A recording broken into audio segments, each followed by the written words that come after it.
Welcome back to video 3, and in this video at the faithful rugby track I go through one of many basic warm-up drills.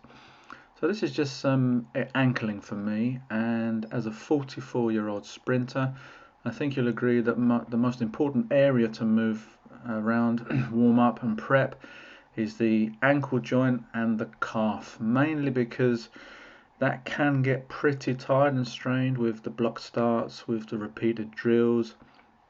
Obviously the faster you run, the more force you're producing, so we've got to be a little bit careful there. And obviously we just saw some lateral work as well, so we're not just working sagittal plane, even though we do run in sagittal plane. So here as well, emphasizing the ankling again, overhead arms, attempting to undo a few years of T-spine flexion through too much laptop.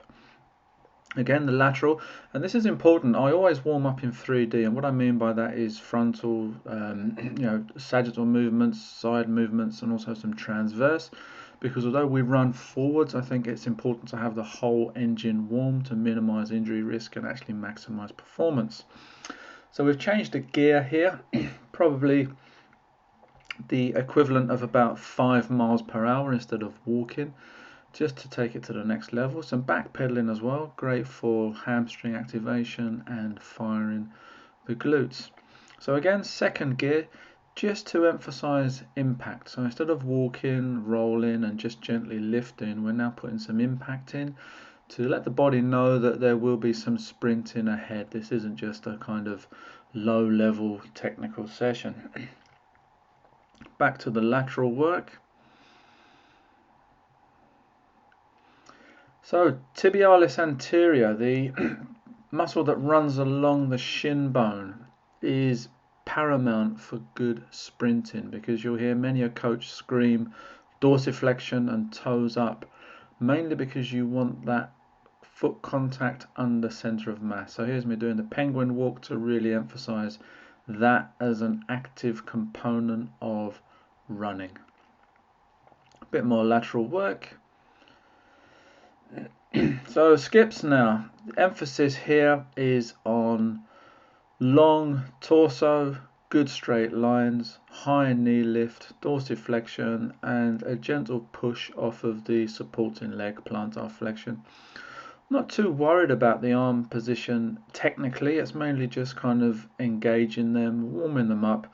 So the whole process for me is to take you up to 100 to 120 pulse rate to ensure that the body's warm. So think of the oil light on your car. You'd want that running at optimal temperature before you got busy, and it's the same with me and this vehicle, obviously, so that I've got a few years to enjoy this rather than smashing myself to pieces, which is why I go slow and steady rather than 100 miles an hour.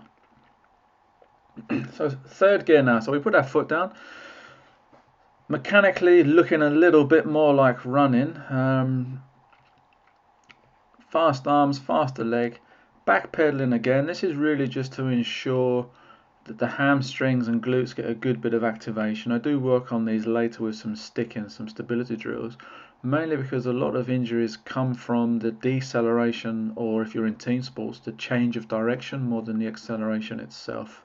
It's the slowing, it's not the speed that kills you, it's the braking rapidly.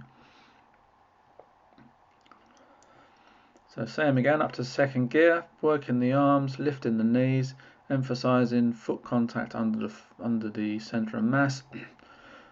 Getting a little bit tired after all of 4 minutes, so walking back to enjoy the sun. And we're off again in third gear.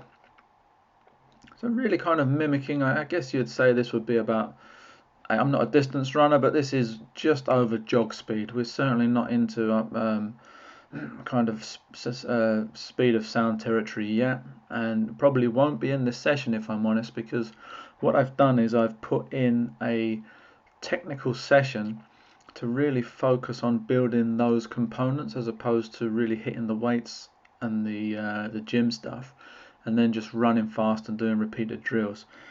And what I did do, so here's some, I can't remember the names, karaoke, tapioca, whatever you call it, I just call it a lateral kind of twist. This is what I mean by the 3D warm-up. So obviously we run forwards, we can also move sideways. But it's important for me to warm up in 3D, as in all planes, so that I'm fully prepared. It was cold, it was about 8 or 9 degrees. It certainly wasn't a brilliant summer's day. This is the lateral sticking that I mentioned, so I kind of think of skiing or some train lines where you jump from one to the other. It's that eccentric loading. You're sticking for a second or so to show that you've got control in that position. It's a wonderful activation for glute and hamstring. And more importantly, it gets a little bit of the synergistic side of things active, because running in the sagittal plane, there can be some stabilizers and some other bits and pieces that maybe are a bit sleepy, and when you push out of the blocks at maximum, that in my experience is where the little twinges and niggles come from. So I'm a big fan of a full all-round warm-up to minimize any surprises. So again here, the kind of pedaling, for want of a better term, we're just taking that up to probably what would be your, just over jogging pace. Lateral work now, firing the glutes, stabilizers, a little bit of core activation as well here. Back pedaling, kicking backwards, so there's an extension here of the hamstring as we're working through. A little bit of a Ministry of Silly Walks if you're a Monty Python fan. All this is, it's kind of a neural stretch, so it's literally a quarter of a second of extension, mainly because we don't want to loosen or lose that spring power. Some hip flexion, higher knees, just to emphasize the position that we will be in running, probably a little bit less than that.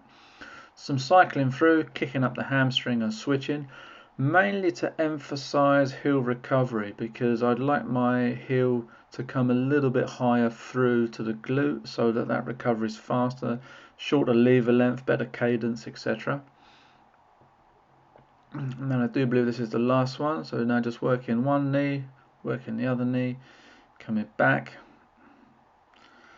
Last drill of the day, probably about third, fourth gear by now, up in the tempo a little bit. And we are good to go. Thank you for your time. See you on the next one.